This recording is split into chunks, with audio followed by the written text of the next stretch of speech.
Hi y'all, it's Uncle Matt, and I'm going to do some SKEMBO story time with you. The book I'm going to read is called Petunia. It's about a silly goose who finds a book and thinks that makes her smart. So let's get started. Petunia by Roger Duvision. In the meadow, early one morning, Petunia, the silly goose, went strolling. She ate a bug here, clipped off a clover leaf there, and she picked at the dewdrops on the goldenrod leaves. Then, suddenly, she saw something she had never seen before in the meadow. What was it? What do you think it is? Petunia stole closer and closer and sniffed from all sides. "By goosey gander," she said, "it does not smell like food for a goose, but I believe I have seen such a thing before. Yes, I have seen one under Billy's arm when he came out of school. It's a book. That's it. It's a book." Come to think of it, just the other day I heard Mr. Pumpkin tell Bill that books are very precious. He who owns books and loves them is wise. That's what he said. He who owns books and loves them is wise, repeated Petunia to herself, and she thought as hard and as long as she could. Well then, she said at last, if I take this book with me and love it, I will be wise too. And no one will call me a silly goose ever again. So Petunia picked up the book and off she went with it. She slept with it. She swam with it. And knowing that she was so wise, Petunia became very proud. And prouder and prouder, so proud that her neck stretched out several notches. Can you stretch your neck out several notches? Be very proud. It was King, the rooster, who first noticed the change in Petunia. He said, "Maybe Petunia is not so silly after all. She has a book, and she looks so wise that she must be so." And the other animals began to believe in Petunia's wisdom, too. They asked her for advice and opinions, and Petunia was glad to help, even when she wasn't asked.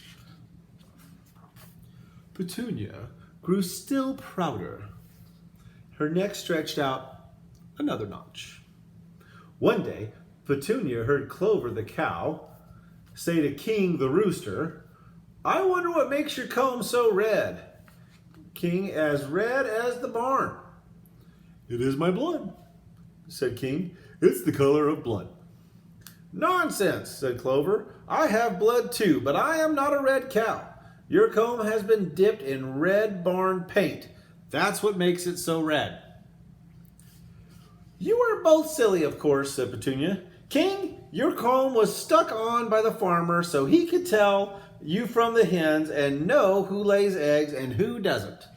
Plastic comb, I'd say." And so King never again shook his comb in song for fear that it would fall off. Poor sad rooster. But Petunia had other things to do. At the chicken coop, Ida, the hen, was clacking excitedly among her chicks. "Oh, Petunia," she said, "my chicks and I have been for a walk in the woods, and I think I've lost some of them. The farmer says I had 9, but I can't count so very well. Please, wise Petunia, count my chicks and to see if they're all here." "Glad to help," said Petunia. Let's see. 3 chicks at the fountain, 3 at the feeder, 3 about your legs. Now let's see. 3 times 3 is 6. That doesn't make sense. 6, asked Ida. 6? Is that less than 9? Oh, that's more than 9, not less. said Petunia. Lots more, my dear. Let's count the chicks, shall we? 1, 2, 3, 4, 5, 6, 7, 8, 9. More than 9? Good gracious! As if I didn't have enough worries with my own 9 chicks. And where do these other chicks come from? Oh dear, I'll never be happy again. Poor, worried Ida.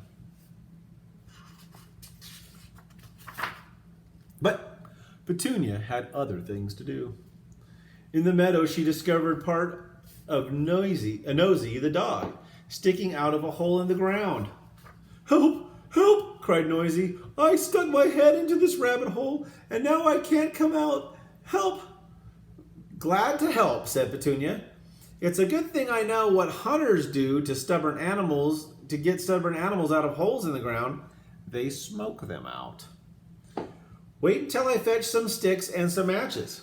And so wise Petunia built a fire in the other end of the hole and fanned it with the book. Her trick worked nicely.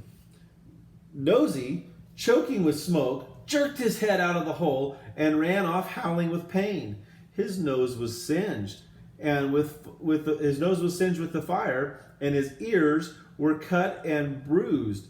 Poor moaning dog. You heard him. All right. But Petunia had other things to do. Beside the hedgerow, she saw Straw, the horse, who was in pain from a toothache. Petunia, groaned Straw, I'm dying. Surely with your wisdom, you can stop this horrible pain. Glad to help, said Petunia. Open your mouth. Why, you poor Straw. All these teeth. No wonder you have a toothache. Look at me. Do I have any teeth? Of course not. So I have no toothache. I'm going to stop the pain right now. I'm going to pull all these teeth out. All of them. Let me get some pliers. But Straw would not wait for the pliers. He was so afraid to lose his teeth that he never talked of his toothache to another soul. He suffered in silence. Poor forlorn horse.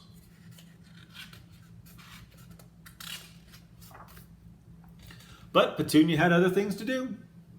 Cotton the kitten was up in the tree, but could not come down. While he meowed and meowed, his friends called for Petunia. Glad to help, said Petunia. I know just what to do. Since none of us is tall enough to reach Cotton, all of you will do it together. Donkey on top of Clover, pig on top of donkey, so on up, simple. So donkey climbed on top of Clover, pig on top of donkey, goat on top of pig, sheep on top of goat, pig on top of sheep, turkey on top of pig, duck on top of turkey, hen on top of duck. Suddenly Clover cried, Stop! My leg feels wobbly! And she sat, and donkey and the rest fell into a heap, and Cotton was so scared that he fell on top of them. They were all full of bumps. Well, said Petunia, Cotton is down. So he was. Poor bruised kitten. But Petunia had other things to do, getting prouder all the time. She felt her neck stretch a further notch. Well, she now wandered down to the meadow, where she found some other friends gathered around a box. Ah, wise Petunia, they shouted. We found this box in the ditch beside the road. Maybe it's food, Petunia. Please tell us what the writing on it says. Glad to help, said Petunia. And now let's see. Why, candies. That's what it says on the box. Yes, candies. You may eat them. Yes, of course. It says fragile, danger, fireworks. That's not candies. No sooner had Petunia given the word that 7 greedy mouths tore open the box and grabbed the candies out of it. And boom! What a sight the animals were. Some were burned. Some were bruised. Straw had suffered in silence. Nosy still moaned Ida, still worried about her chicks. King, still brooded over his comb. All the barnyard was in trouble, and all because of Petunia. Petunia's pride and wisdom had exploded with the fireworks. Her neck had shrunk back to its old size and was bandaged up. She was the most downhearted of all, for she saw now that she was not a bit wise. But suddenly, Petunia spied the book. The firecrackers had blown it open so that the pages showed. She had never seen them before. Now she saw that there was something written inside the book, which she could not read. So she sat down and thought and thought and thought until at last she sighed. Now I understand. It was not enough to carry the wisdom under my wing. I must put it in my brain and in my heart. And to do that, I must learn to read. Come on, read. Petunia was filled with joy. Once she began to work, at once she began to work, so that one day she could be truly wise. Then she would help make her friends happy. And she learned to read. Good idea. I think we all need to learn to read. And that's Petunia, and I'm Uncle Matt for SKEMBO Storytime. Bye.